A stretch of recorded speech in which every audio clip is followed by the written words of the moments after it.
we've got news. Got news. About my Cleveland Browns. We've got an oblique problem. Obliques are big deals, especially when it's your quarterback. Now, he might be fourth on the depth chart, but he was number one in the preseason game last week, and he did a great job. 138 yards, 2 touchdowns. Shedeur Sanders has an oblique injury. That is not good. I do not like this.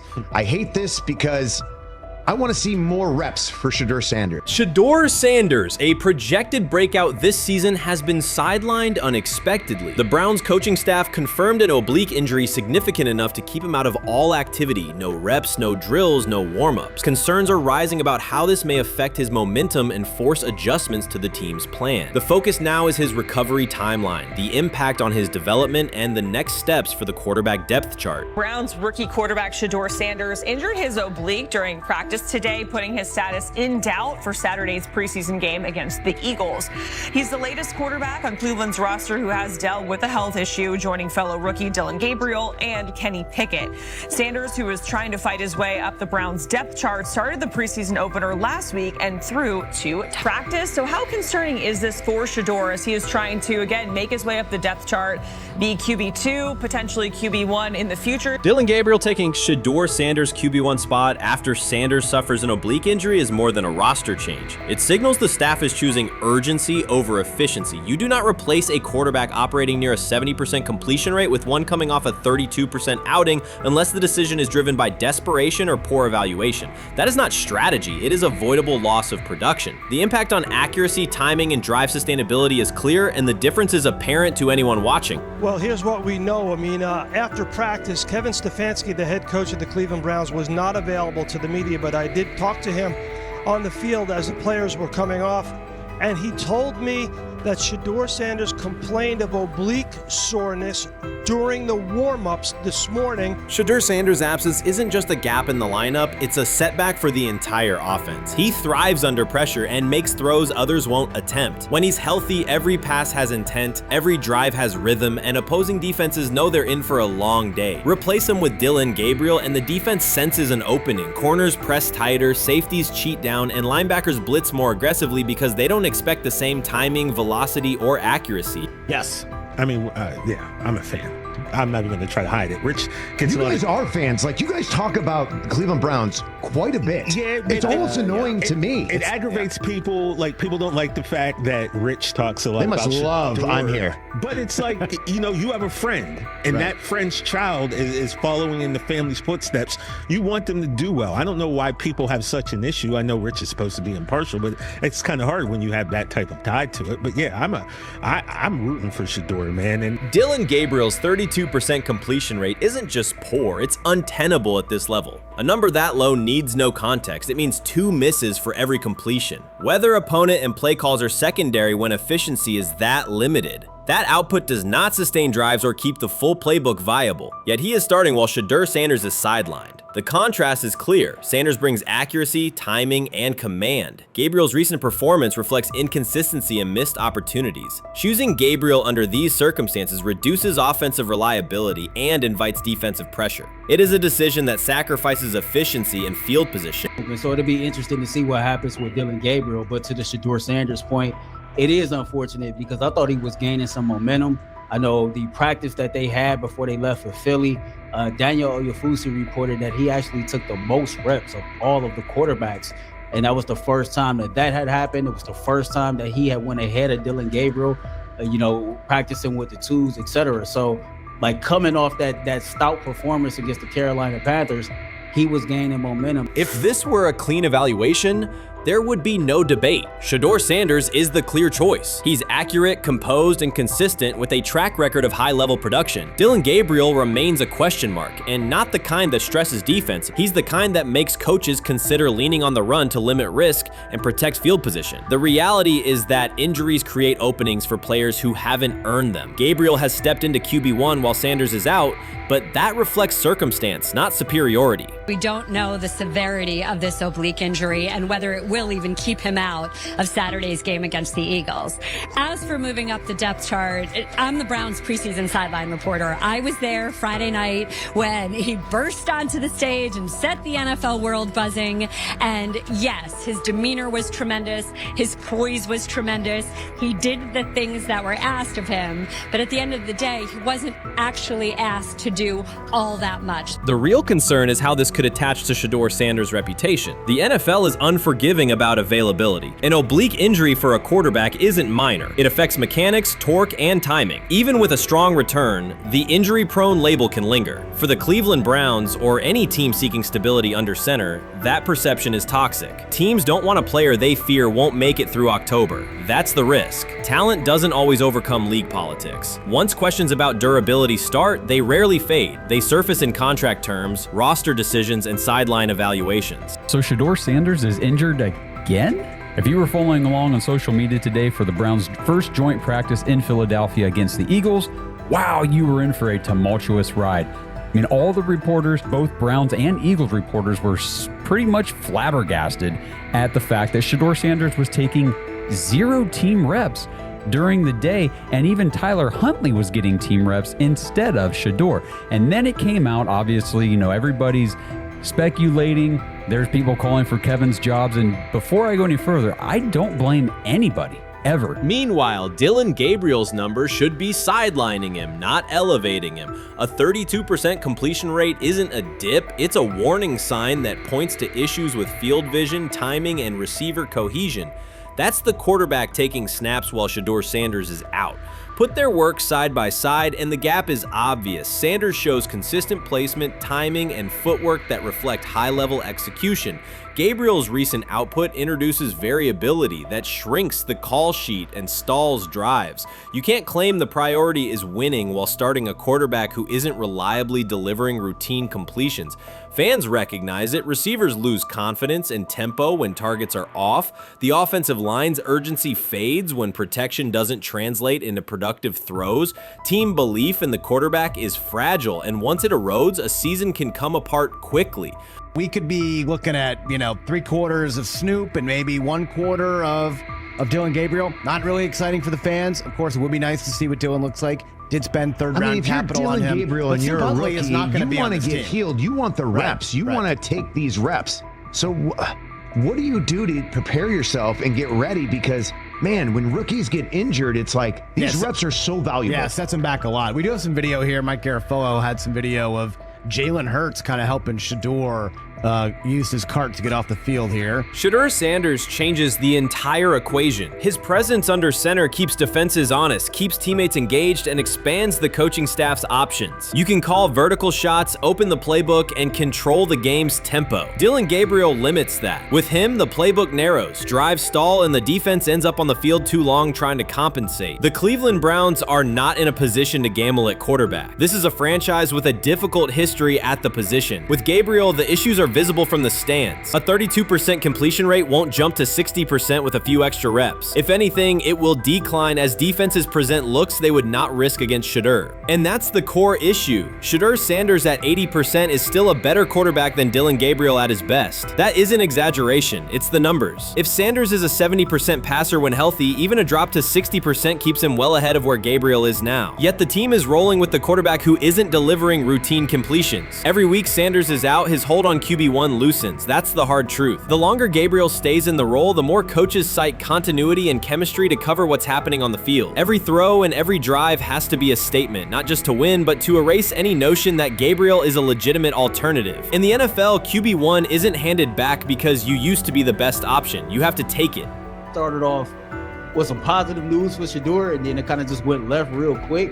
Shedeur got the news early on that if Dillon Gabriel couldn't go, he would get his second straight start in the Saturday preseason game against the Philadelphia Eagles. And then he went on to injure his oblique. For the fans who don't know exactly what part of the body the oblique is at and what that injury is and how it can impact the quarterback, can you explain to them what is an oblique injury? It's like up in this area, right? Well, you can't see me, but like right up in here, you know, when you go to throw, like obviously that's all that. So the truth is straightforward. The Cleveland Browns, or any team in this situation, aren't going anywhere meaningful with Dillon Gabriel under center. You can frame it as progress and point to selective highlights, but reality will level it out, and by then the season is already slipping. They have never loathed college football itself. They have resisted the people determined to reshape it. When Deion Sanders, black, direct, unapologetic, walks into a room of power brokers and speaks with authority instead of deference, critics recoil. During his playing days, they complained about celebrations and gold chains. Now that he is a head coach, mentor, and father, they label him something more polite, but just as dismissive: a problem. At Big 12 Media Days, Sanders addressed the accelerating chaos of the name, image, likeness market. He said college football needs a salary cap, not to hobble players, but to impose order on a system that showers unproven freshmen with seven-figure promises while the rest of a roster hunts for scraps. He called the situation unsustainable. Within hours, ESPN commentator Paul Feinbaum branded him a hypocrite, arguing that Sanders profited from NIL at Jackson State and now wants rules only because his most marketable athletes have moved on. The accusation spread quickly because it fit a comfortable storyline. Outspoken black coach gains from change, then protests when the advantage disappears. That framing ignores context. Sanders never criticized players earning money. At Jackson State, he urged corporate sponsors to partner with athletes who had been invisible to major brands for decades. What he wants now is stability, standardized guidelines, basic financial literacy, and roster balance that prevents locker rooms from fracturing over uneven payouts. When other coaches, Nick Saban, Dabo Swinney, Lane Kiffin, voiced similar concerns, they were praised for foresight. When Sanders spoke, the tone shifted to suspicion. The difference is not the message, it is the messenger. Feinbaum's response followed a familiar script. When black leaders question the structure of the sport, their motives are interrogated, their credibility attacked, and their competence doubted. He did not level the same charge at Jimbo Fisher when Fisher complained that NIL disturbed recruiting. He stayed silent when Kiffin lamented the transfer portal. But Sanders, who raised enrollment and television ratings at Jackson State, brought unprecedented attention to Colorado in one season and consistently mentors players beyond football, was called opportunistic. Feinbaum dismissed the cultural impact Sanders created: the exposure for historically black colleges, the draft pick developed, the infrastructure improved, reducing his work to a marketing stunt dependent on star sons Shedeur and Shiloh, or two-way standout Travis Hunter. Sanders did not retaliate. He returned to practice, media obligations, and recruiting. His confidence is rooted in faith and in the responsibility he feels toward young athletes whose lives will extend decades beyond their highlight clips. When he asks for NIL boundaries, he is thinking about freshmen handed large sums without guidance,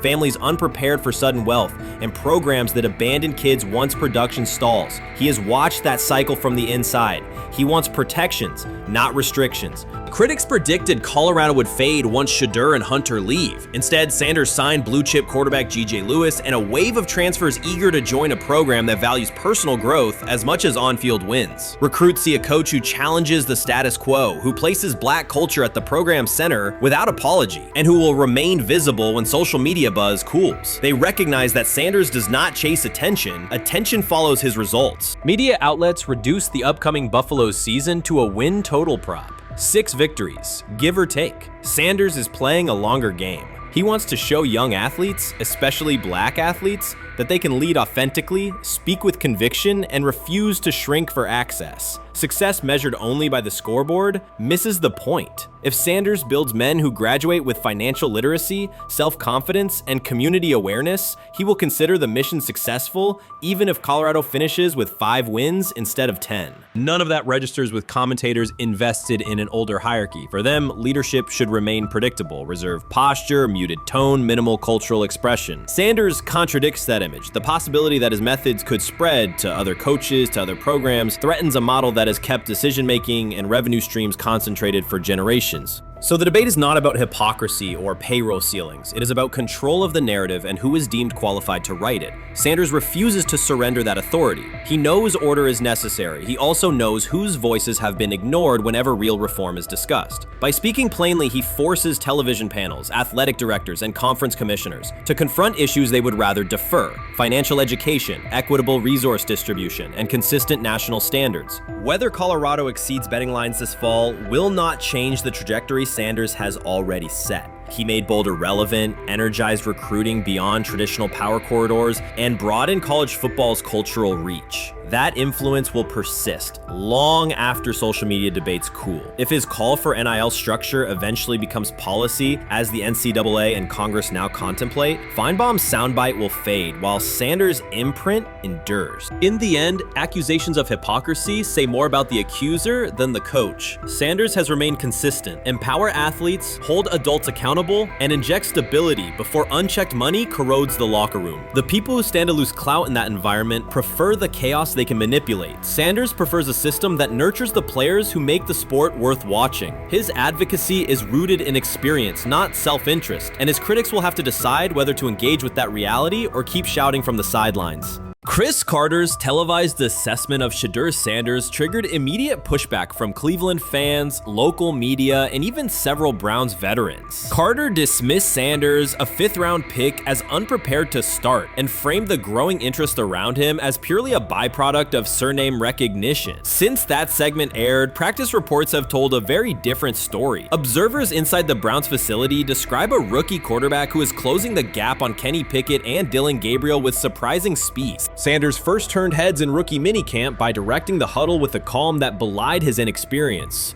Position coaches reported that he rarely repeated mental errors during installation periods, a trait they rank highly when grading young quarterbacks. In organized team activities, he showed consistent timing on intermediate routes, kept turnover numbers low in 7-on-7 periods, and demonstrated early command of Kevin Stefanski's protection calls. That steady execution earned him a handful of first-team snaps, reps that would ordinarily have belonged to Pickett by default.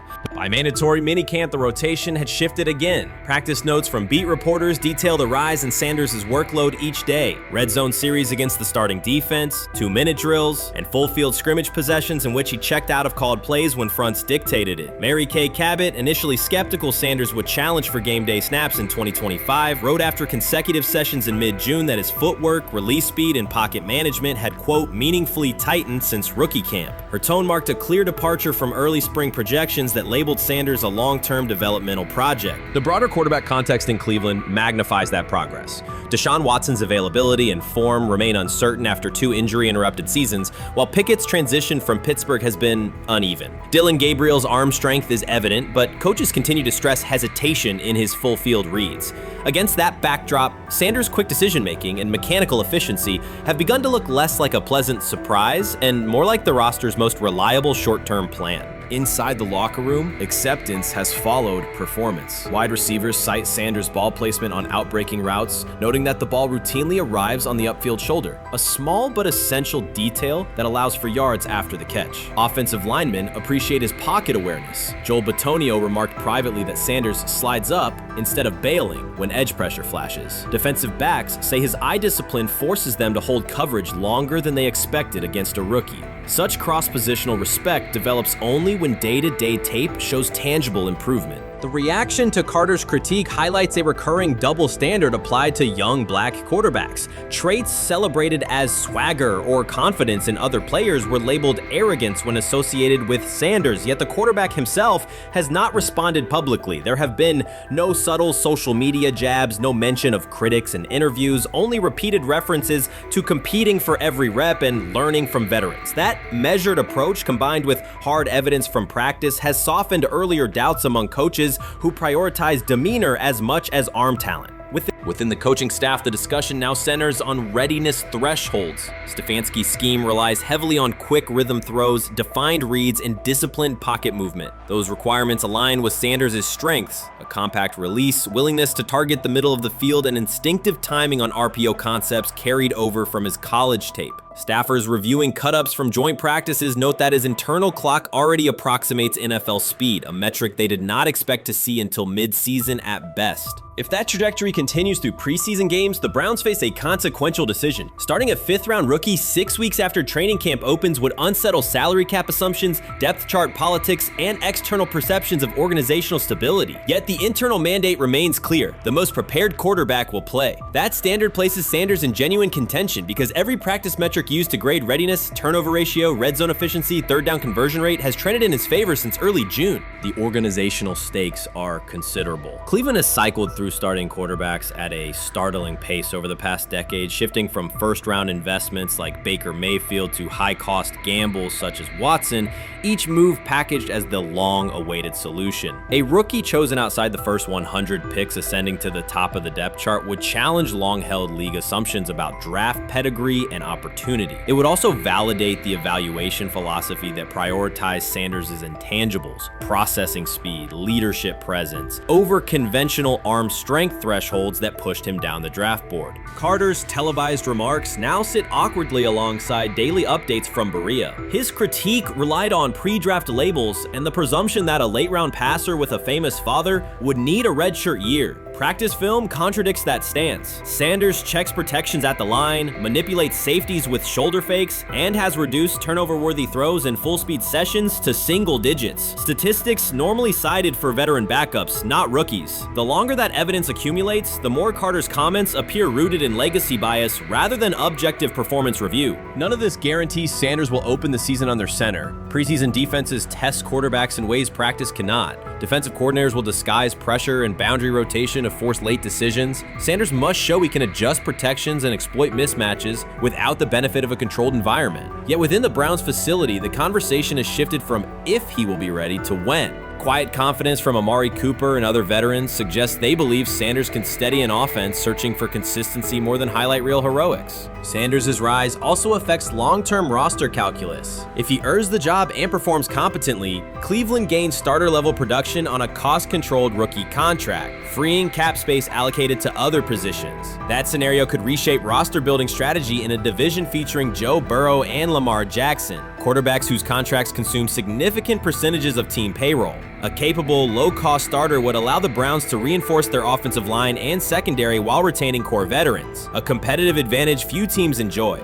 For now, the focal point remains daily improvement. Sanders continues to arrive before sunrise, reviewing the previous day's install with the quarterback coach, then staying after practice to throw on-air routes with receivers low on the depth chart. Coaches track those habits closely because consistent routine underpins performance when adversity strikes in live games. Each incremental gain strengthens the argument that readiness depends on preparation and aptitude, not draft slot. Carter's segment reminded the league how quickly assessments can become outdated when they lean on perception over evidence. Sanders' steady climb up the depth chart underscores the counterpoint. In the NFL, tape is the final arbiter. Should Sanders translate practice efficiency to preseason success, the Browns may discover that the solution to their long-standing quarterback riddle arrived quietly in the 5th round, carrying little more than confidence and a willingness to work. Many observers declared Deion Sanders was finished. They argued that his public style attracted unnecessary attention, that his health had deteriorated too far, and that his coaching career was approaching an abrupt conclusion. They misread his resolve. When speculation intensified, Sanders did not schedule a press conference or issue a formal statement. Instead, he released a short video recorded at his Texas home, walking alongside recording artist Lil Wayne. The footage established 2 facts. Although Sanders still walks with a limp, he remains active, and he intends to return to the sideline. Reports from USA Today and ESPN confirm that Sanders had temporarily left Colorado to recover from a significant, undisclosed medical condition. He lost 14 pounds and missed several summer practices, leading to widespread debate about his future. Unofficial sources suggested complications related to previous blood clot issues, but no official diagnosis was provided. Throughout Sanders' absence, numerous media outlets framed his situation in crisis language, frequently questioning whether he would coach again. By comparison, when coaches such as Lincoln Riley paused their duties for health or family reasons, coverage emphasized understanding and patience, an imbalance that reflects a common difference in how high-profile black coaches are treated. Sanders' silence was not a retreat, it was a period of recovery. During rehabilitation, he relied on family, faith, and trusted colleagues, yet stayed connected to his program through brief online updates. The video with Lil Wayne demonstrated that he retained strong support from influential friends, countering narratives that portrayed him as isolated or on the verge of retirement. The visual evidence showed that his setback is temporary, and that he remains determined to lead Colorado into the forthcoming season. Since accepting the Colorado position, Sanders has dramatically elevated the program's national standing. He first drew national attention to Jackson State and the broader HBCU football landscape, then moved to Boulder and transformed a one-win team into a central storyline in college athletics. His approach, combining hip-hop culture, direct communication, and open expressions of faith, has challenged conventional expectations for head coach behavior. Each step forward has been met with heightened scrutiny. His time at Jackson State was labeled a publicity stunt, his departure for Colorado was framed as abandoning HBCU culture, and his social media presence has been cast as distraction from traditional coaching responsibility. Critics often magnify Sanders' missteps and question his motives, while comparable actions by other coaches receive neutral or sympathetic coverage. Showings of enthusiasm from Brett Favre and disciplinary intensity from Nick Saban are celebrated as competitive passion, yet Sanders' displays of confidence are frequently labeled arrogance. The discrepancy illustrates deeper biases rather than differences in performance. Sanders' success challenges entrenched expectations of how a college football leader should look, speak, and act, especially a black coach who refuses to downplay his identity. During his convalescence, Sanders maintained close communication with his staff and athletes, reinforcing the standards he had established: discipline, accountability, and belief. The program's daily messaging continued to emphasize preparation and resilience, signaling that Sanders' influence persists even when he is away from campus. Athletes echoed his mantras during workouts, confirming that his leadership extends beyond physical presence. Sanders acknowledges the seriousness of his medical challenge, but has refused to let it define him. He has publicly discussed leaning on scripture and prayer, explaining that his purpose as a mentor, father, and coach extends beyond personal adversity. In that context, the video of him walking in the Texas sun was less a strategic media effort than a straightforward demonstration of continued commitment to his team and mission. Colorado still requires Sanders' vision. Prior to his arrival, attendance was low, national media attention was minimal, and recruiting momentum had stalled. Sanders' leadership brought renewed energy, authentic identity, and higher standards of accountability. Players who previously lacked representation in college football leadership found a coach who shares, affirms, and elevates their cultural background. Sanders supplements conventional coaching priorities, scheme, fundamentals, and execution with empowerment initiatives that cultivate self-confidence and authenticity. As preseason camp approaches, Sanders intends to resume full involvement, even if medical recovery remains ongoing. His presence is expected to restore on-site leadership, stabilize the locker room, and direct media coverage toward on-field progress. For Sanders, the objective extends beyond compiling wins and includes completing a cultural transformation that expands how success and leadership are defined in modern college football. Those who predict his decline overlook the underlying traits, faith, perseverance, and purpose that have supported Sanders throughout his career. Doubts, rumors, and disproportionate scrutiny have followed him from playing days into coaching, and he has consistently responded with results. His current health setback is another obstacle, not a conclusion. The broader initiative he leads, centered on authenticity, opportunity, and high standards, continues. When Sanders returns to the sideline, it will mark the next stage of a movement he has guided from Jackson State to Boulder. The recent period of quiet has been strategic rather than passive. Instead of defending himself in daily briefings, Sanders focused on rehabilitation, remote program oversight, and family support. Each brief social media message reinforced a consistent theme: faith and preparation. He has articulated gratitude for medical professionals and has reiterated that his mission at Colorado is unfinished. His public references to scripture have been direct but measured, aligning with his long-standing practice of integrating faith into leadership. By walking through his ranch with Lil Wayne, Sanders signaled continuity. The clip underscored that influential supporters remain engaged, that Sanders' broader network values his vision, and that he remains capable of navigating physical challenges. The visible limp was not evidence of imminent retirement. Rather, it documented the reality of ongoing recovery and the resilience with which he approaches each obstacle. Colorado's athletic administration and football staff continue to affirm Sanders' program direction.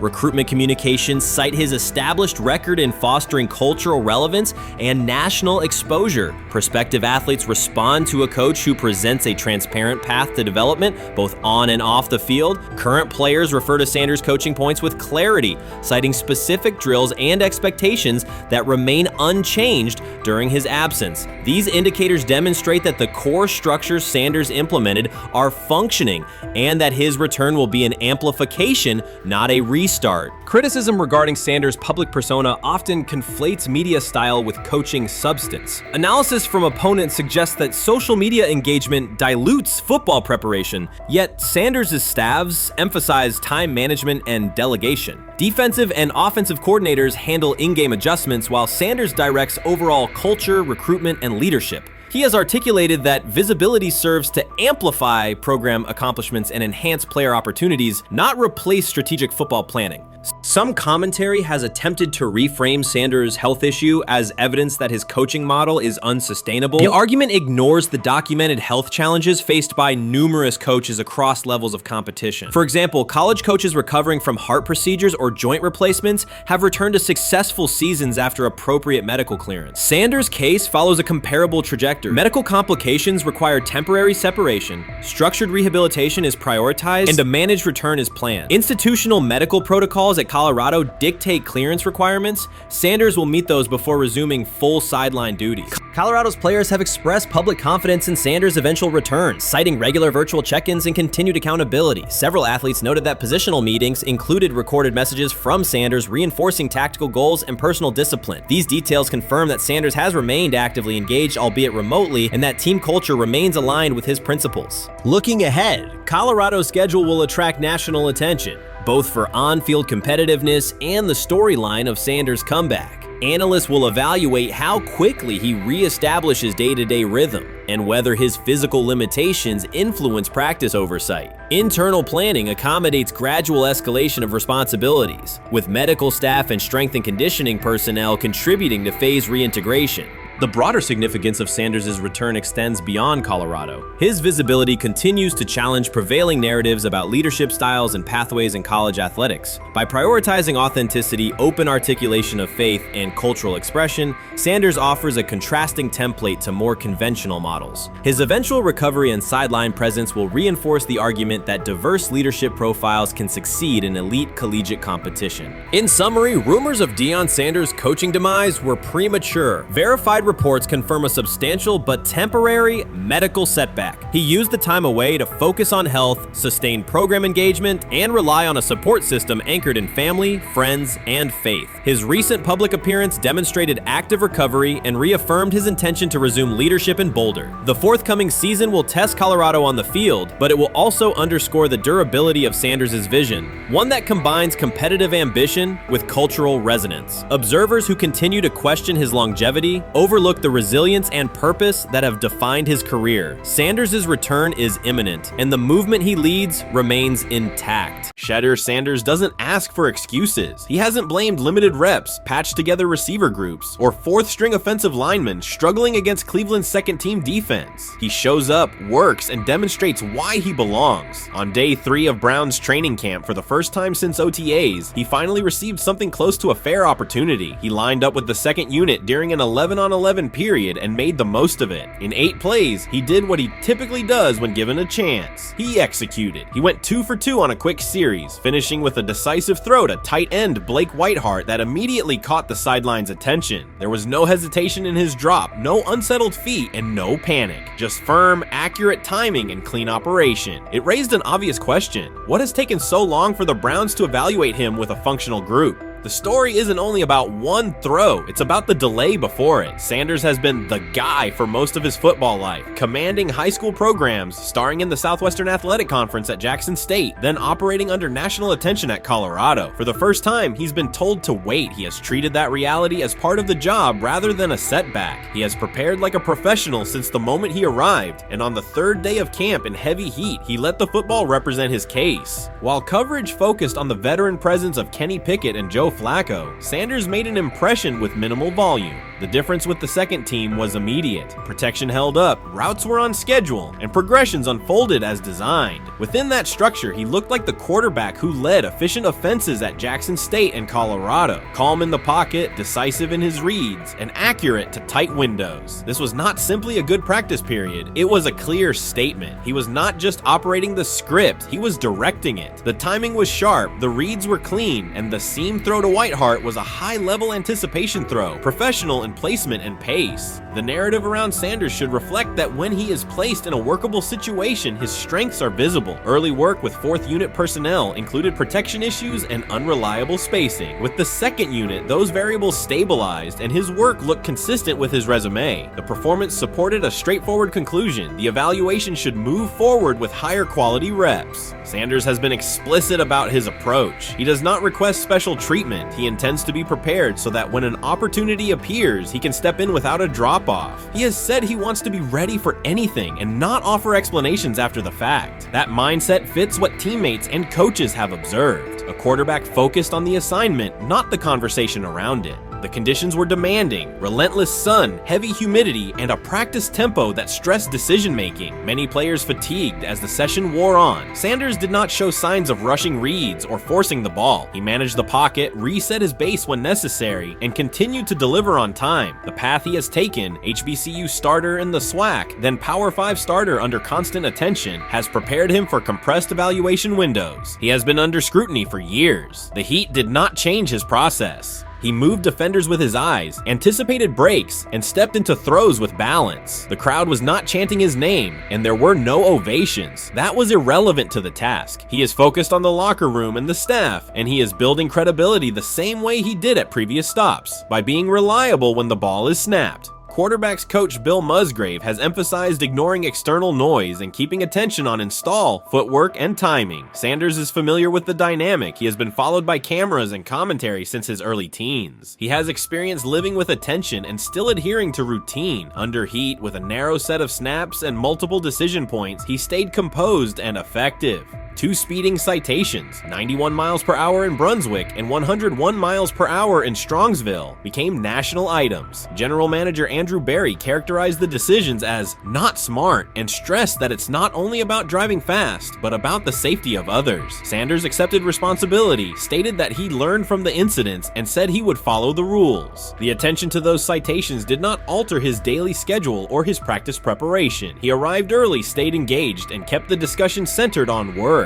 Away from the field, he spent time at Rainbow Terrace in Cleveland after a significant apartment fire, distributing supplies and checking on families affected by the incident. There was no formal media rollout around the visit. It was an instance of direct engagement with the community without publicity attached to it. That reflects the same approach he shows inside the building. Do the work first. Sanders treats each rep as if it might be his last for the day and his only chance to show a specific element on tape. He prepares for protections, cadence variations, route adjustments, and timing with a level of detail that compresses the learning curve. When he is not under center, he studies coverages from the sideline, charts plays, and reviews video before and after practice. He writes down the next day's calls so he can anticipate checks. He has referenced using virtual simulation tools to replicate snaps he does not receive physically. That is not a passive stance. It is an active attempt to reduce the distance between classroom and field. He is building relationships across the roster, not just with projected starters. He communicates with defensive backs to understand what they see and how they react to certain stems. He spends time with offensive linemen to align on cadence and protection calls. He connects with newer players away from the facility so that communication improves in practice. That is practical leadership, consistent, low visibility work that becomes obvious when the ball is snapped and the operation is smooth.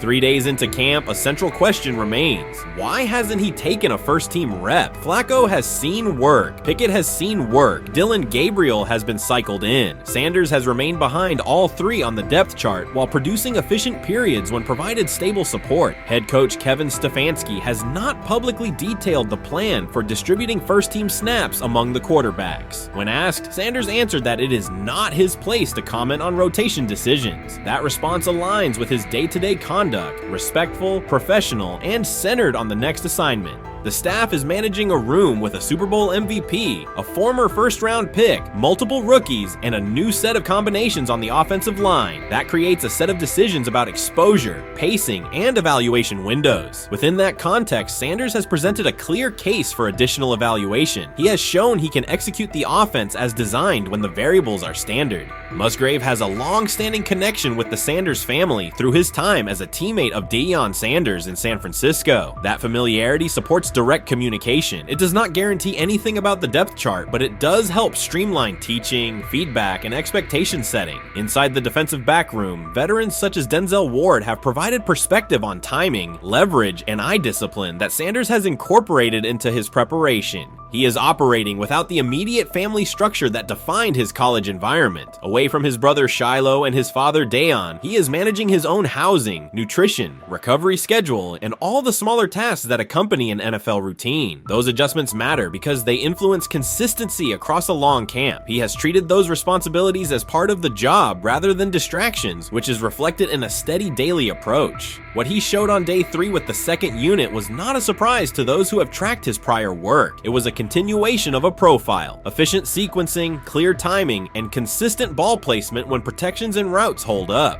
The 8-play period was short, but it was enough to reinforce the point. He doesn't need a large sample to demonstrate baseline operation. He needs a fair sample to test ceiling and adaptability. There is also the matter of perception. Public attention concentrated on the speeding tickets and the general manager's response. Less attention fell on the preparation, the efficient period with the second team, or the community engagement at Rainbow Terrace. That imbalance is common in training camp narratives. Sanders has handled it by keeping his answers simple and his focus on football. He has not tried to redirect the conversation. He has done his work and waited for additional reps. The objective next step is straightforward: expand the evaluation with higher unit personnel and standard opponents. That does not require a complete reshuffling of the depth chart. It requires allocating a defined sequence of first-team snaps so that timing with starting receivers and protections with starting linemen can be measured on tape. The staff can then compare operation speed, accuracy under pressure, red zone decision-making, and 2-minute mechanics against the other quarterbacks. That is the most direct way to clarify the competition. None of this dismisses the experience or track records of the veterans in the room. It emphasizes that the purpose of camp is to test assumptions with current performance. Sanders has provided enough evidence with the second unit to justify a broader look. He has shown that the pace of his feet matches the pace of his eyes, that he can hold safeties with his shoulders, and that he can drive intermediate throws without float. He has also shown discipline to take the clean completion rather than force the vertical shot when leverage dictates otherwise. Every day, he has addressed the controllable items: meetings, note-taking, install recall, cadence management, and post-practice review. He has not asked for public guarantees. He has asked for an opportunity to compete on comparable terms. The 8-play sequence with the second unit was a small but clear example of what he can do when those terms exist. The staff's communications have been measured. Stefanski has not laid out a schedule for first-team rotations publicly. Barry addressed the speeding incidents directly and emphasized standards for decision-making off the field. Sanders accepted the criticism, adjusted his behavior, and moved forward. Those are the relevant facts. What remains is a football evaluation that can only be completed by giving him snaps with the top group and measuring the results. If that evaluation occurs and he performs at the level he showed with the second unit, the conversation will shift from potential to placement. If it does not occur, the question will persist through camp. Why not test the full picture? Sanders has built a case based on preparation, poise, and execution. He has demonstrated leadership by building relationships across the roster. He has shown maturity in handling external issues directly and moving on. He has given the staff reasons on the field and in the building to continue the process.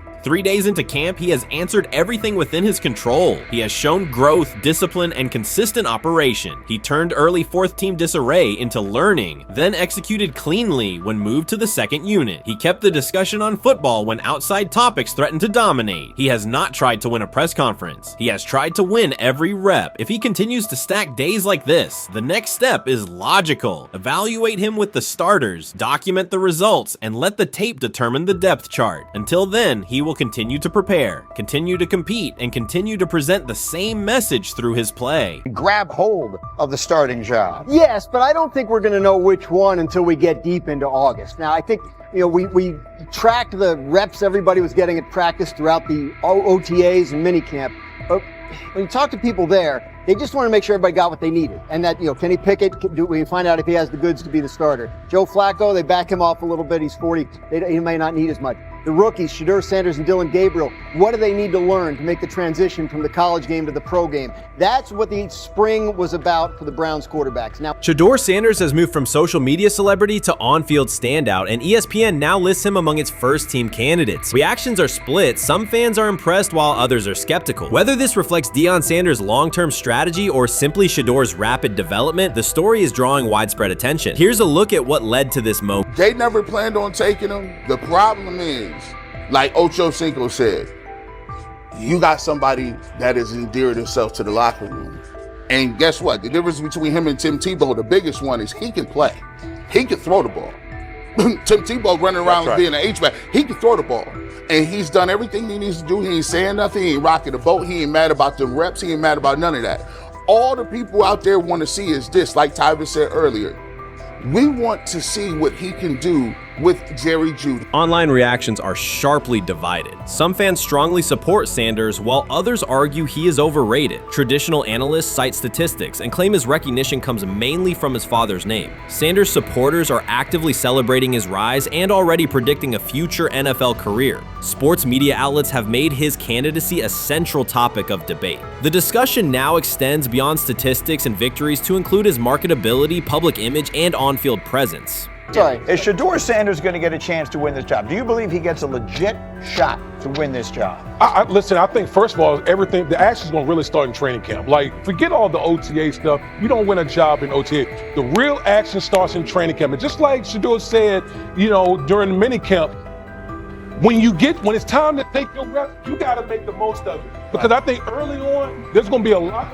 Remember, Joe Flacco didn't hardly practice in OTAs and mini camps because they were giving the young guys. Right. So when he gets his opportunity, he's going to have to make the most of it. Analysts are closely reviewing game footage to evaluate Sanders' decisions and mechanics, while others examine his social media activity to see how he balances content creation with quarterback duty. Shedeur Sanders' placement on ESPN's early first-team list has taken over the college football conversation. Supporters circulate his highlights and argue that his on-field production and leadership justify the honor. Skeptics claim the recognition relies too heavily on his family name and question whether his resume is strong enough for first-team status. Analysts are rewatching game footage to assess his reads, accuracy, and pocket presence, while others examine how he balances a high-profile social media presence with quarterback responsibilities. The debate has pushed other storylines, such as conference realignment and NIL issues, into the background, leaving fans and commentators focused on Sanders' performance, marketability, and overall impact on the sport. I'll keep saying it.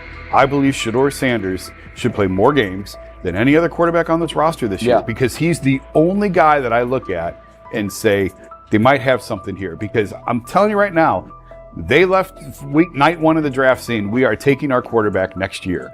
So it's on Shedeur or Dillon or Kenny, probably not Joe, to change their mind. To change their mind. But you got to find out. You got to find out. Opinions differ on whether Sanders is benefiting from his family name or simply showing real progress, but the attention is undeniable. Social media is flooded with edited images elevating him to legendary status. Critics argue the first-team nod is driven by hype and marketability, while supporters point to his flashes of strong arm talent, field vision, and decision-making. Regardless of motive, the announcement has dominated the football news cycle and intensified debate over how much of his rise is performance-based versus media-driven. Highlight reels rarely show Sanders' turnovers, late-game mistakes, or inconsistent stretches. Being named to a first-team watch list suggests sustained dominance, something Sanders has displayed only in flashes. His selection appears driven as much by brand recognition and media appeal as by performance. ESPN's decision has intensified debate. Data-driven critics post statistics that question his resume, while passionate supporters predict awards and future NFL success. Commentators recall a time when first-team consideration required years of proven excellence. Yet many fans already see the announcement as confirmation that Sanders is on track for major college football honors. Shedeur Sanders has earned first-team reps when training camp commences later in July. I'm not saying like he's the first guy up when you do 11 on 11s, day 1, 2, 3, 4, 5 at training camp. I'm not necessarily saying that. But he's the one quarterback that we didn't get a chance to see take reps with the ones. But I think Shedeur has a chance to make this conversation interesting if he gets those reps with the ones and he has the same success that he did with the 2s, the 3s, and the 4s. I have confidence he can show you something, but I got to see it. We all got to see it before we can actually judge that. Some believe Deion Sanders is already preparing for an award ceremony, while others are furious, threatening to protest ESPN's credibility over Shedeur's first-team mention. Critics argue that honoring Sanders without a full season of elite play undermines college football standards. Supporters insist his performance and profile justify the recognition. The debate reflects a broader clash between traditional merit-based evaluation and modern brand-driven visibility. In today's landscape, first-team consideration is no longer only about statistics. It also involves marketability and audience engagement. Whether welcomed or rejected, Sanders commands attention and embodies the sport's shift toward both performance and personal brand. When he led college football in completion percentage and he threw almost 40 touchdowns for over 4,000 yards, how tall was he? Because they make it seem like he shrunk all of a sudden, RC. Oh, how lively was his arm? Because all I know is somebody did that. Somebody threw for over 4,000 yards, somebody threw for almost 40 touchdowns, and somebody led college football in completion percentage. Now, I'm trying to figure out, what I try to figure out all the time, Mel, is how a guy that hadn't played football in almost 5 months. Shannon Sharpe has publicly defended Shedeur Sanders and criticized those questioning him. Sanders has earned higher recognition and some fans are responding negatively. Although there's debate about whether he belongs on a second-team list, Sharpe maintains that Sanders' career is clearly ascending. Reactions on social media are mixed. Some users are angry, others are surprised, and a few say they anticipated this result. The conversation remains active. When reports confirmed that Shedeur Sanders had been elevated from second team to near top tier status, Shannon Sharpe issued an emphatic response. He delivered a detailed rebuttal to critics, underscoring why Sanders deserved the promotion and directly challenging those who doubted the decision. I don't think that he was underprepared during these meetings. I don't believe any of these stories that he showed up arrogant and that he was bombing his interviews. I mean, you watch the film, he's on time, he's on point. You watch his interviews, he answers like a 10-year NFL veteran. Like, he's clearly dominating OTAs. It's every single day there's a new report of how well he's doing for the Browns in OTAs. And I mean, you can say what you want, it's just OTAs. Okay, if that's your new narrative, then he's doing exactly what he needs to be doing. He's on point, he's on time, he's getting the respect of his teammates, and he's making plays. So we're gonna see years down the line, something's gonna come out that I don't know what exactly it was, but something will come out. Critics have been waiting for an opportunity to dismiss Sanders. They labeled him overrated, accused him of benefiting from nepotism, and claimed his profile came only from his last name and polished image. Within their own echo chamber, they cited every game in which he fell short of huge passing numbers as validation of their doubts. Since Sanders has begun receiving formal recognition, criticism has escalated. A wave of self-appointed analysts is dissecting his throwing mechanics and team role, and many online commentators now argue that his promotion reflects deeper problems within the sport. Shannon Sharpe rejected each criticism directed at Shedeur Sanders. During the broadcast, he turned a routine segment into a detailed examination, acting as presenter, interrogator, and fact-checker. Sharpe walked viewers through game film, season statistics, and scouting reports to show why Sanders merited his recent promotion. Whenever a panelist claimed Sanders had not earned the role, Sharpe countered with completion percentages, efficiency ratings under pressure, and documented late-game drives that changed outcomes. He stressed that the backlash was driven less by on-field evidence and more by reluctance to revise earlier opinions. Sharpe argued that critics were upset not because Sanders lacked qualifications, but because his progress contradicted their initial narrative. By the end of the discussion, Sharpe had moved past simple defense and reframed Sanders as a clear example of performance-based advancement, demonstrating that early predictions can be wrong. Never heard of no Dylan Gabriel or Tyler Shock. What the hell is that? So how is Shedeur Sanders going behind them? I'll tell you how. Collusion. 4 different times they passed on him. How the hell does that happen? 4 rounds. It doesn't happen to a quarterback. We've never seen anything like this before. Shedeur Sanders with the watch. Shedeur Sanders with his bravado. Shedeur Sanders with this supposed arrogance or whatever. Shedeur Sanders' advancement did not happen by chance. While detractors questioned his resume online, he continued to prepare, attend every practice, and deliver accurate throws under pressure. The contrast between his output and the complaints directed at him has been stark. Some critics even argued the selection committee was, quote, biased toward performance, as if rewarding strong play were improper. Rumors quickly followed. Certain commentators speculated that a public relations push from the Sanders family must have influenced voters, suggesting everything from coordinated media strategies to alleged favors for coaches. None of these theories addresses the basic point. Sanders earned his promotion through consistent production, poise in the pocket, precise ball placement, and efficient decision-making. Shannon Sharpe highlighted these facts during his response. He noted that Sanders' performance performance metrics justify the recognition and emphasize that resistance to the move stems more from prior prejudice than from substantive evaluation. For Sharp, the goal was clear: present the data, challenge unfounded claims, and correct the narrative. The discussion, therefore, became a broader statement about acknowledging merit and abandoning outdated assumption. Colin Cowherd defend college basketball coaches who have gotten a DUI, come to their defense and say they didn't need to be fired, that they deserve a second chance. But Shedeur Sanders drives 40 miles over the speed limit, gets a one-on-one ticket, and Colin Cowherd comes on his show today and says he's out on Shedeur Sanders. He's seen enough. He can't support him anymore. He can't be in the Shedeur Sanders camp because of the speeding ticket. Shannon Sharpe addressed commentators who portray constant doubt as expertise. Those who discount strong performances with "we'll see," but declare bust after a single mistake. He noted their belief that progress only counts if an athlete visibly struggles. Sharpe's response was methodical rather than emotional. He presented evidence, cited statistics, and calmly refuted each claim. Following his remarks, several critics began revising or deleting earlier posts, recasting themselves as longtime supporters of Shedeur Sanders despite having questioned him for months. Sharpe insists on accountability, naming specific individuals and dates while requesting public acknowledgement of prior errors. He argues that analysts cannot spend months undermining a player's potential and then quietly adopt a supportive stance once the athlete succeeds. These are serious, big-time, top-of-the-line playmakers that they have. If you can go 45 to 42 in the fourth quarter because your quarterback set the school record with 510 yards passing.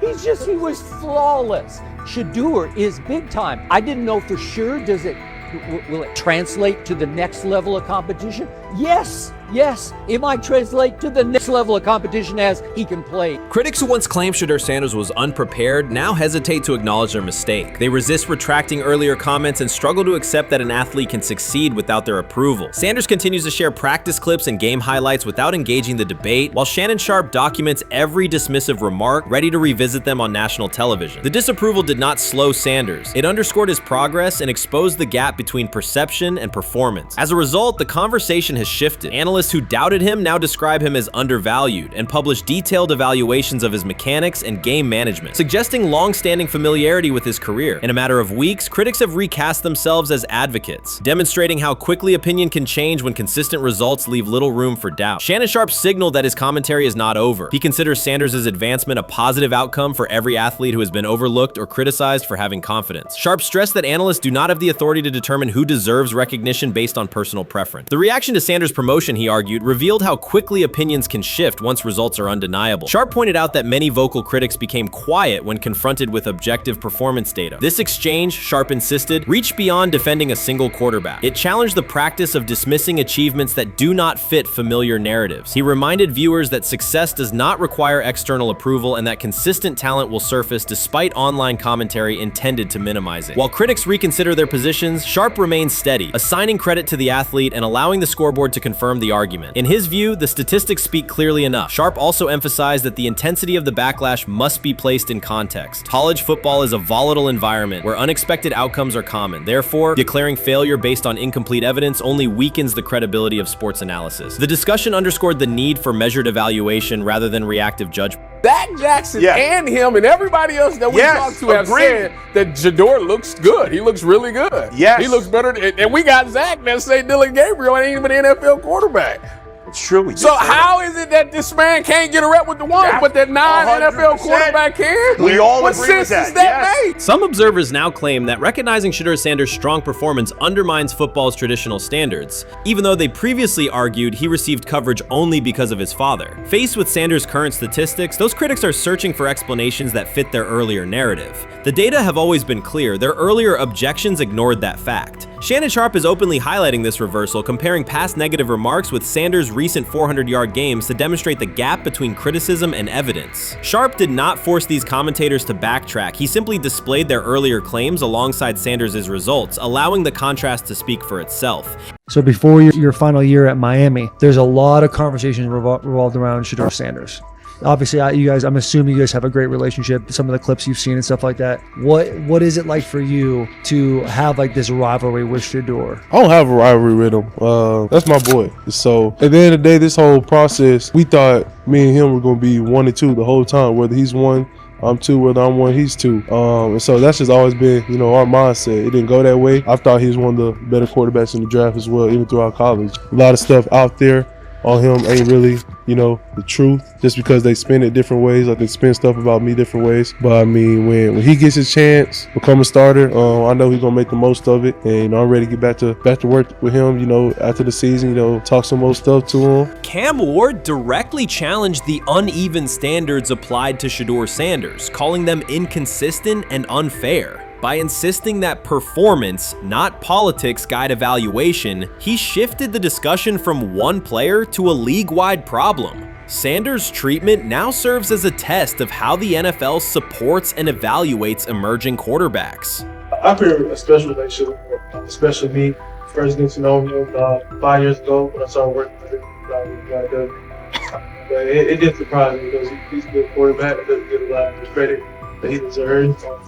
Especially the plays that he made in Colorado. A lot of quarterbacks and coaches are making those plays. And so when he gets this opportunity, I'm pretty sure having soon today, he'll make sure he'll make plays on the field. Cam Ward's public challenge to the treatment of Shedeur Sanders brought the issue into clear view. For months, discussion around Sanders has centered on his profile, major compensation, a prominent Nike deal, and the expectation to stabilize a struggling franchise. Rather than a standard evaluation of a top prospect, he has faced sustained skepticism from analysts, fans, and league voices. Ward's comments underscored that the standards being applied to Sanders diverge from those used with other rookies. By stating it directly, he did more than support another quarterback. He identified a broader problem in how the league responds to young players with significant visibility. The takeaway is direct. Assessments should reflect on-field performance and development, not external narratives. Generational talent.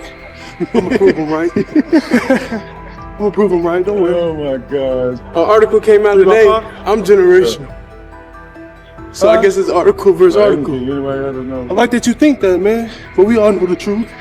What? Trav gonna be first? You generational, I'm legendary. That's cool. We can be legendary. Legendary, get their ass. We'll start doing it in like 5 minutes. Shedeur Sanders entered the league with more than a playbook. He brought a public brand, a family legacy, and expectations unusual for a first-year quarterback. Before his first regular season throw, he was already positioned at the center of attention. Rather than assess him on that reality and his on-field ability, many voices reduced him to marketing, treating visibility as proof of hype instead of performance. Cam Ward pushed back on that framing. His point was simple: judge Sanders by the same criteria applied to other rookies. With Sanders' resume, production, leadership, and composure, most first-year quarterbacks would be discussed as long-term cornerstones. The evaluation should be consistent, focused on development and results, not perception. This is the process with Shedeur, who I know is a buddy of yours, and how do you think both of you guys will end up doing it?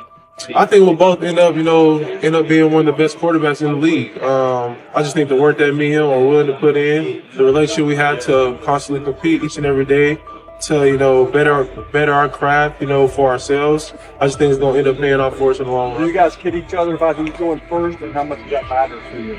Yeah, we play around, we joke around with it. It really don't mean nothing. The draft pick will never mean anything.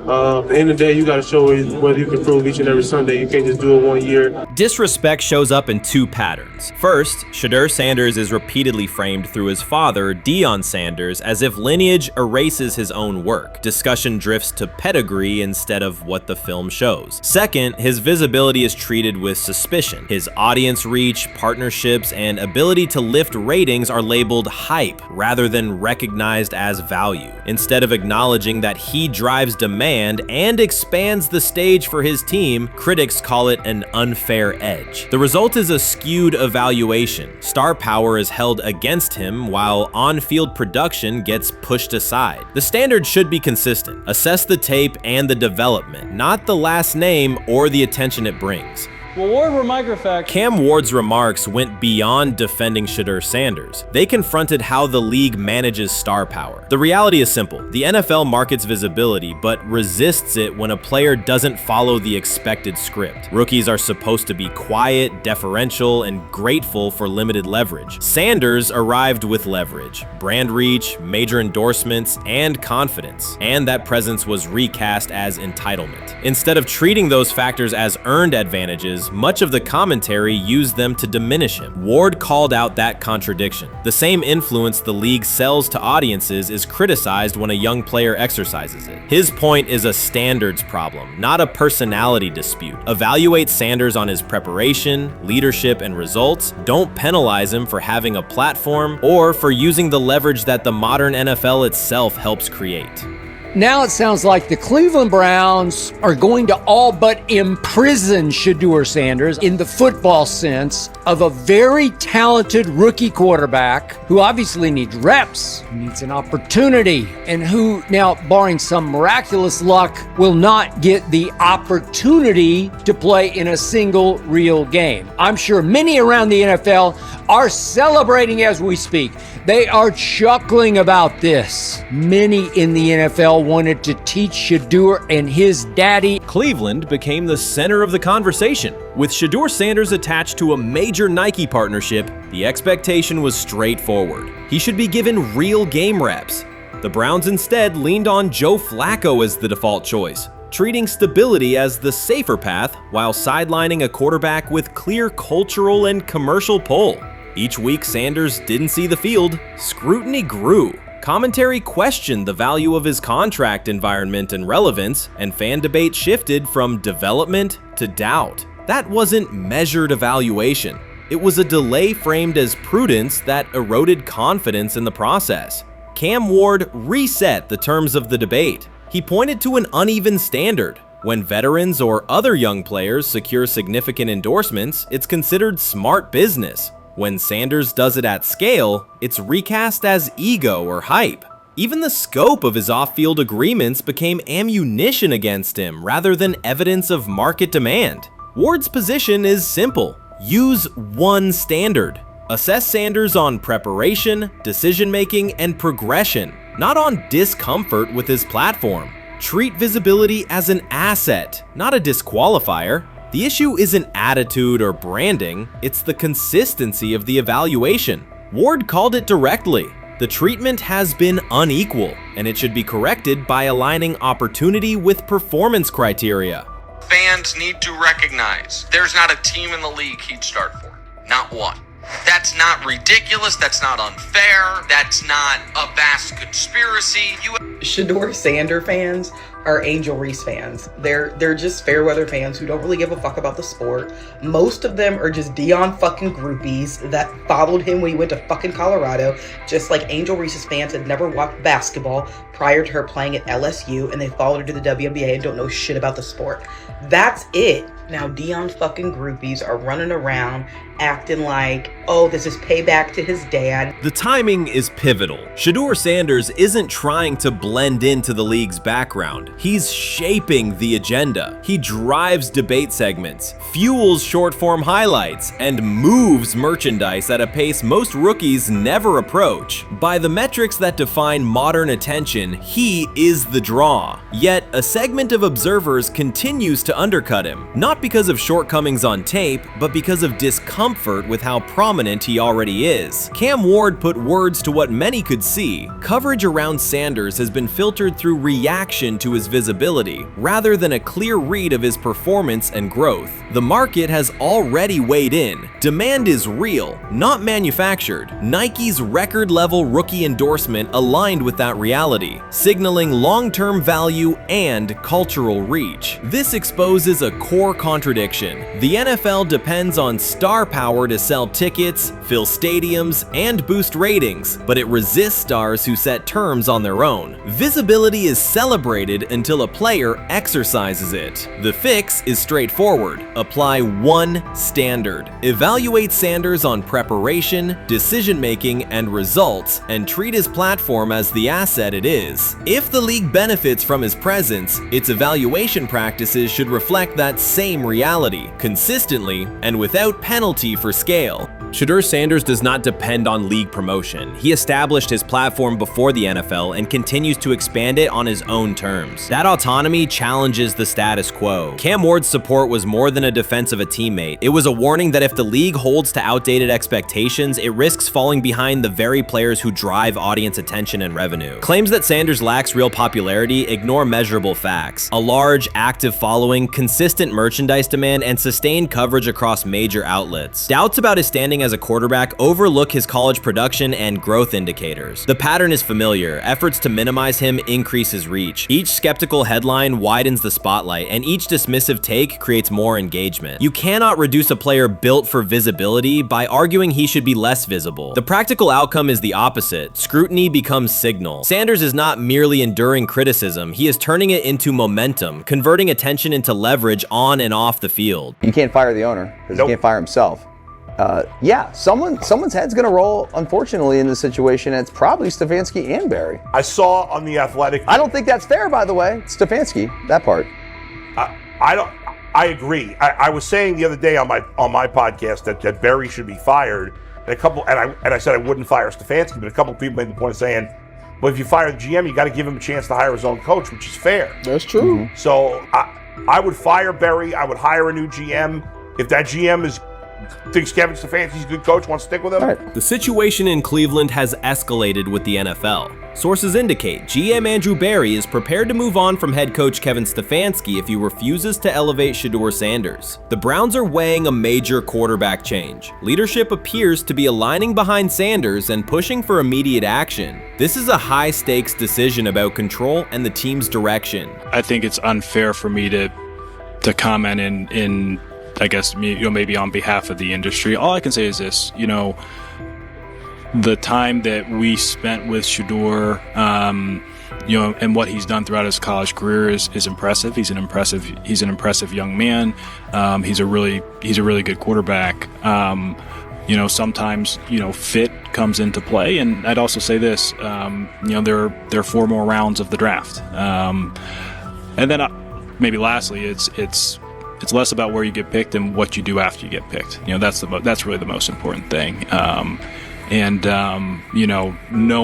to know him over the course of the spring, he has a ton of resolve. Andrew Barry appears to be at a breaking point. Pressure from fans and within the organization to play Shedeur Sanders is intensifying. Barry is pushing for a move towards Sanders, while head coach Kevin Stefanski remains cautious about altering the depth chart. The divide is clear. One side wants acceleration, the other a measured rollout. The organization is under heavy scrutiny, and the focus has shifted to when, not if, Sanders sees the field. Has the 4th highest odds of any head coach this season to be fired. He's clearly on the hot seat. It's been a discussion for really a couple of years now, dating back to last season's 3-win season. And he's always had kind of hot and cold seasons. And now the sports books are saying he's 4th on the list. Number 1 is Mike McDaniel of the Miami Dolphins, Brian Dable of the Giants at 2, Shane Steichen at 3, and there is Kevin Stefanski plus 650 to be fired. This has moved beyond tension to outright stubbornness. Rather than elevating Shedeur Sanders, the staff has chosen Dillon Gabriel. The current depth chart looks less like a forward plan and more like resistance to change. Fans have been clear about who they expect to see, yet the organization keeps delaying. Every week without a real evaluation of Sanders slows development and blurs accountability. Cleveland is choosing a conservative approach when a decisive decision is needed, sending a message of uncertainty to both the locker room and the city. Now being the 3rd string quarterback for the Cleveland Browns, was that so much was made out of unbelievable. He actually made the team as the 3rd string quarterback. Like that was a big deal. Like that was somewhat of a surprise to a lot of people. He should have been the first pick in the draft. Kevin Stefanski appears to be doubling down to validate his approach. Despite sustained demand from Browns fans to see Shedeur Sanders reflected in chants, merchandise, and constant discussion, he continues to keep Dillon Gabriel in front on the depth chart. The decision functions as an assertion of control rather than a response to momentum. Even with clear signals from the fan base, Stefanski is staying with Gabriel and delaying a full evaluation of Sanders. It is a deliberate choice to maintain his plan and pacing, not to accelerate change. Cleveland is prioritizing continuity over recalibration, keeping any transition to Sanders on hold. But yeah, I mean, the Browns are in a tough spot. They have wasted. You traded a ton of high draft capital to get Deshaun Watson. You've gotten nothing out of Deshaun Watson and missed an opportunity. Like, who knows who they would have drafted? Now, maybe they would have screwed up those picks and the Browns would still be in bad shape. Andrew Berry is likely frustrated watching Dillon Gabriel default to conservative throws while the offense stalls. From a football perspective, this appears to be the hill Kevin Stefanski is choosing to stand on. Keeping Gabriel ahead of Shedeur Sanders has limited the unit's explosiveness and prevented a full evaluation of a higher ceiling option. Drives end quickly, field position flips, and momentum is lost while Sanders remains on the sideline. Fan patience is wearing thin. Each ineffective series intensifies criticism and shifts scrutiny toward the coaching staff's criteria for the depth chart. With every additional snap for Gabriel, the decision reads less like an open competition and more like rigid adherence to a plan that isn't producing results. The optics are clear. A dynamic quarterback sits while a cautious approach keeps the offense in neutral. If this continues, accountability questions will grow inside and outside the building. What performance benchmarks keep Gabriel ahead of Sanders? When will Sanders receive first-team reps in live situations to allow a fair comparison? The front office must decide whether to preserve continuity or pivot toward a timely assessment of Sanders. The longer the current approach stays in place, the more it signals stubbornness rather than adaptation, and the more pressure mounts to realign the plan with on-field output. I honestly see it happening if the Browns lose a bunch of games. Like if they get 5 wins or less, I see the report coming out now that Stefanski will be fired. I don't want it to happen. I want the Browns to be good, win a bunch of games. I think that they're going to be a team that is slept on and can at least get 7 wins, which is why if they don't, I see Stefanski getting all the blame for that, and there'll be a new coach in Cleveland. Because their players, to me, are there once again.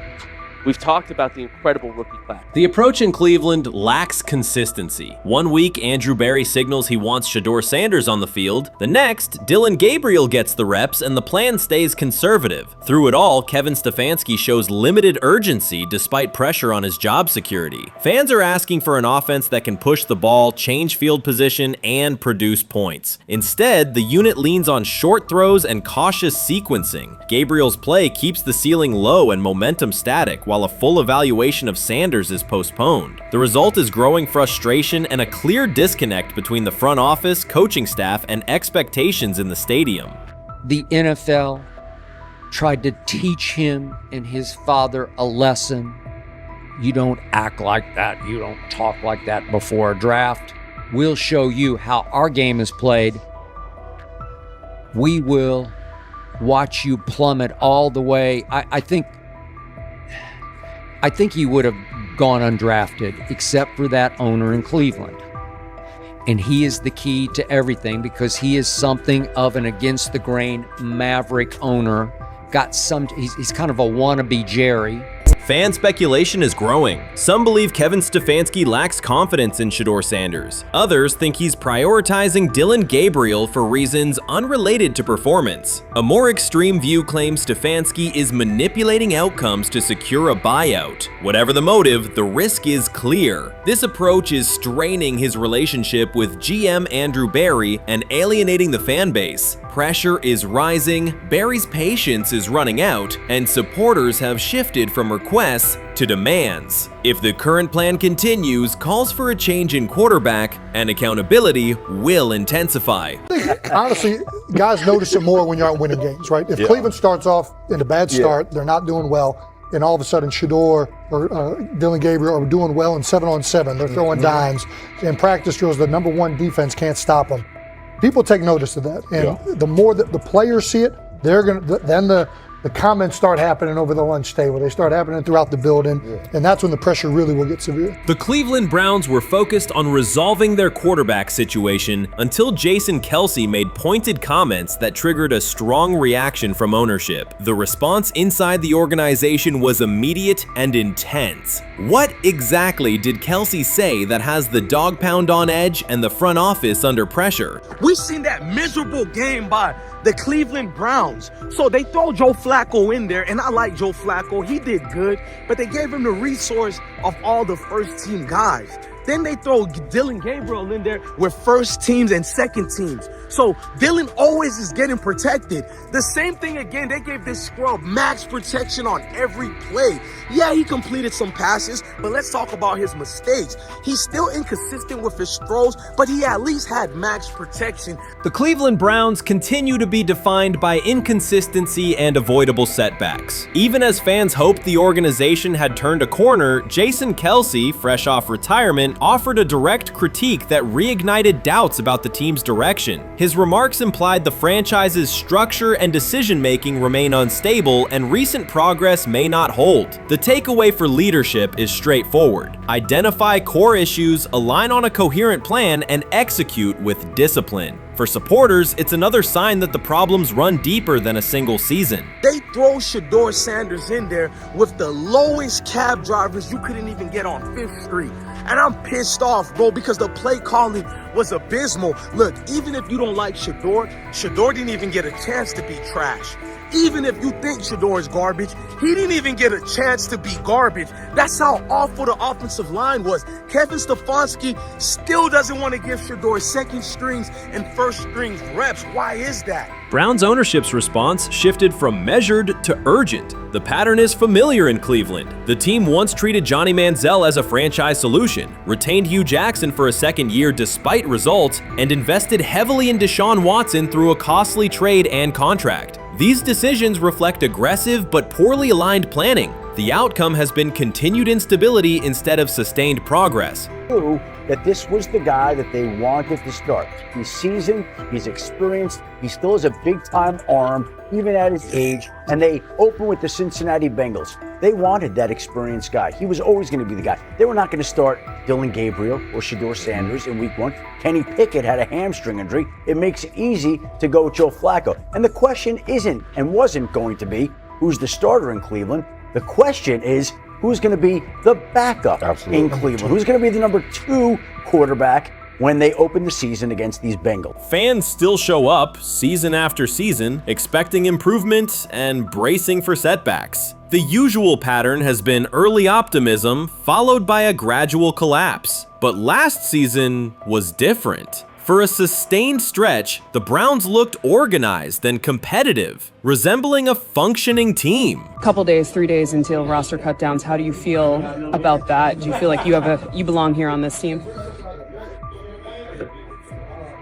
Obviously, I think overall as a player, I feel like I put in the work. I feel like everything I do, I try to do it to my best, and that's all I ask for. So I feel like everybody feels like, they should be on the team, and if you ask anybody on the team, would they feel like they belong, in their own eyes. So I feel like I do, but I'm my own player, I think about myself in a high regard. The front office entered the offseason confident. Kevin Stefanski was being praised and the Dog Pound believed the team had made real progress. Then Jason Kelce delivered a pointed assessment that cut through the optimism. Fresh into retirement, the former Eagles All-Pro and Super Bowl champion said Cleveland still looks like a team patching over issues rather than building a durable contender. Kelce's view was direct. The Browns' structure is fragile, and the roster is too dependent on perfect health at quarterback. He argued the team is one injury away from losing continuity and sliding backward. Because Kelce has operated inside a stable, championship-level organization, his comments carried weight with players, media, and fans. The reaction was immediate. People took his critique seriously, not as outside noise, but as an informed evaluation of how a successful team should be built. Ownership also felt the impact. Jimmy Haslam's response shifted to urgency, a sign that leadership recognizes the stakes.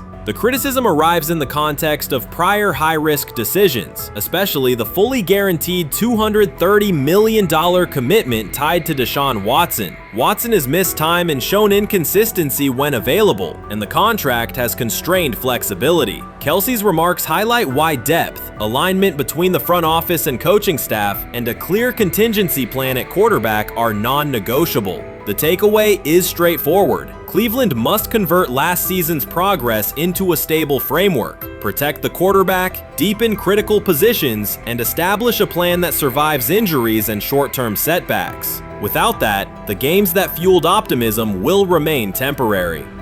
If you're a betting man, who do you think starts for the Browns at quarterback? Okay, this is the situation. Kenny Pickett, they actually traded for him. Joe Flacco, no one's bringing Joe Flacco in the building thinking Joe Flacco's going to be the starter. If Joe Flacco is your starter, you got a problem. You have a huge problem. And if they were saying Shedeur was the starter as the 5th rounder, you got a real problem too, because he passed over all these guys in these reps in the offseason in shorts, in bikini shorts, Speedos and stuff.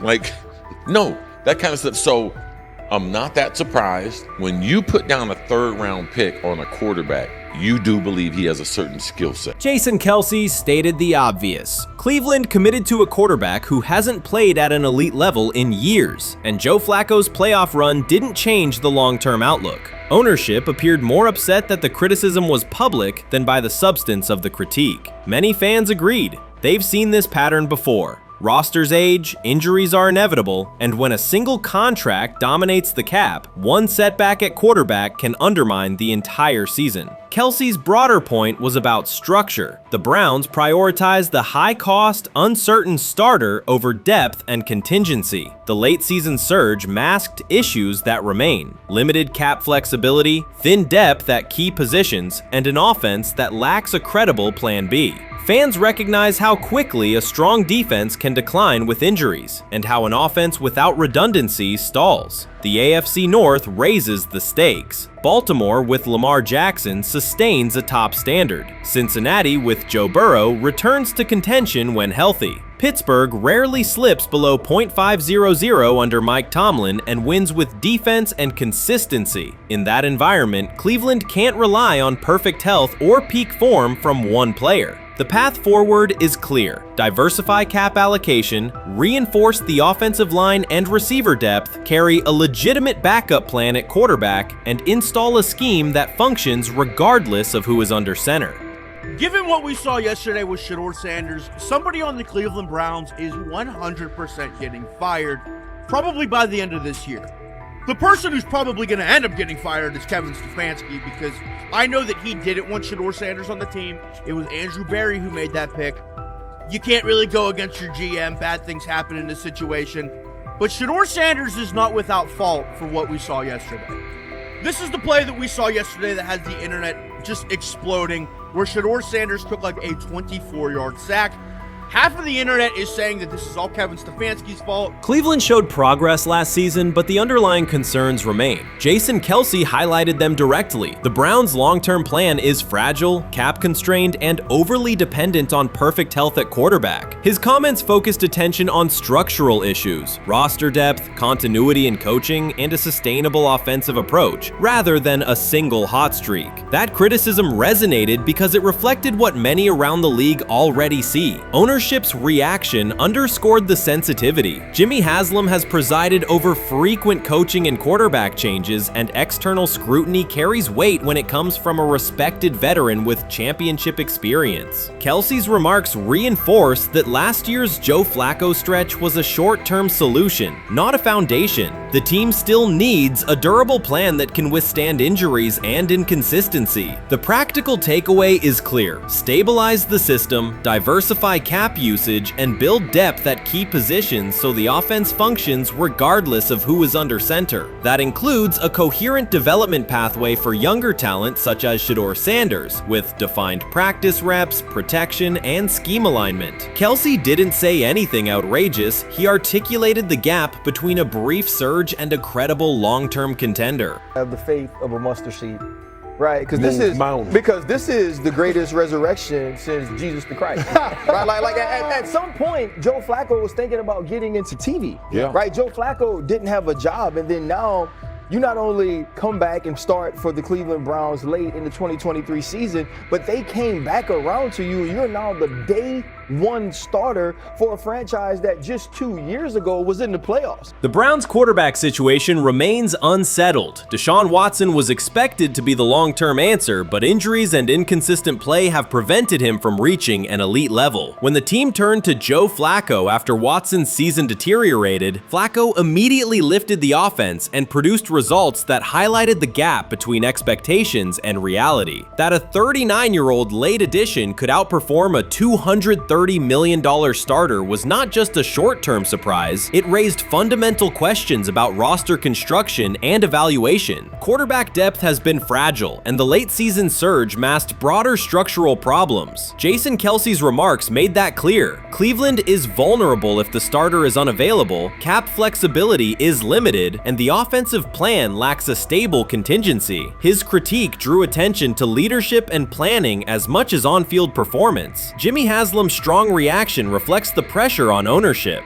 The organization has promoted a message of stability and progress, but Kelce's assessment suggested those gains are not yet durable. The path forward requires a realistic approach to the cap, a credible backup plan at quarterback, and a system that holds up regardless of personnel. Shedeur is lighting it up in practice every day. You're not even a half bit curious to see what he could do with the ones. That makes no sense. And then on top of all of that, you got players going on podcasts and talking to people in the media saying this guy is really good. Like, this guy is legit. So even your peers respect you enough. How is it that the coaches can't see that? It always starts with the players, where the player's like, hey, you see that? You seen that pass he threw? The Cleveland Browns were taken by surprise when quarterback Shedeur Sanders stepped in for first-team snaps, asserting control of the drill and instantly highlighting deficiencies across the rest of the room. His confident command forced coaches to pause practice clips, reevaluate progressions, and consider immediate adjustments to the depth chart. Within minutes, discussions spread throughout the facility and online forums as fans weighed what Sanders' showing means for the current starters. The organization now faces an urgent, data-driven decision on whether Sanders should move up permanently. Shedeur Sanders arrived at Browns practice, took several first-team reps, and the entire quarterback group immediately felt the pressure. Coaches erased the whiteboard and reviewed their plans. Staff members exchanged concerned comments, and observers began asking whether Sanders was positioned to assume a larger role. Tony, every year we see at least 1 to 2 teams.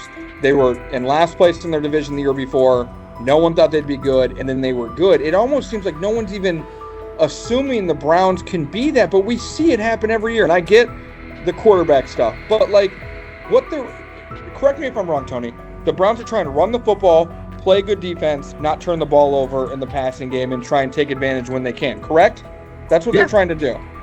That was the 2020 offense. The Cleveland Browns are still searching for stability at quarterback. Deshaun Watson is yet to deliver consistent starter-level production that justifies his contract, and each game renews doubts about whether he can regain peak form. Behind him, rookie Dorian Thompson-Robinson shows promise but remains inexperienced and unpolished. Coaches are evaluating alternatives each week and may need to adjust the depth chart if progress stalls. The roster around them is built to contend now, so ongoing uncertainty under center is increasingly costly. As we talk about, we do believe in best player available. We do believe in positional value, and we didn't necessarily expect him to be available in the in the 5th round, and so we love adding competition to every position room and adding him to compete with the guys that are already in there. We felt like that was the appropriate thing to do. The Browns quarterback group is unsettled. Deshaun Watson has yet to provide the reliable, high-level play his contract demands, while rookie Dorian Thompson-Robinson remains promising but unpolished. Depth behind them consists mostly of veterans whose experience lies more in holding clipboards than leading offenses. The coaching staff needs an immediate answer, not a 3-year development project. Shedeur Sanders enters as that potential solution. At Colorado, he passed for more than 3,200 yards despite working behind one of college football's poorest offensive lines, consistently demonstrating poise, quick processing, and accurate ball placement under heavy pressure. Film shows steady reads and disciplined footwork, traits that offset concerns that his profile is built on family name or media attention. Cleveland viewed the signing as a low-risk, high-reward move. Early in training camp, Sanders received a handful of first-team snaps intended merely as an evaluation. Those plays quickly changed practice tempo. The ball came out on time, receivers hit their landmarks, and the defense struggled to adjust. Coaches immediately expanded the review using phrases such as evaluate every option, an indication that the depth chart was no longer fixed. Watson sensed the scrutiny. Thompson Robinson increased his urgency. Within minutes, competition in the quarterback room intensified. Sanders repeated that performance in subsequent sessions. His footwork remained clean, progression sharp, and throws firm and precise. Each strong rep forced staff to reassess the plan to keep him buried on the developmental track. The broader context magnifies the pressure. Cleveland's roster is built to contend now. Fans are weary of quarterback turnover, and the front office cannot afford another costly misstep under center. Around the league, rookie passers rarely wait multiple seasons anymore. Joe Burrow, Justin Herbert, CJ Stroud, and even late pick Brock Purdy established that precedent. If Watson opens the regular season and struggles, public calls for Sanders will grow, especially if the rookie flashes in preseason. Alternatively, another team could attempt to acquire him if Cleveland hesitates to elevate his role. Each scenario underscores the same reality. Sanders' emergence has turned a routine camp evaluation into a critical decision point for the franchise.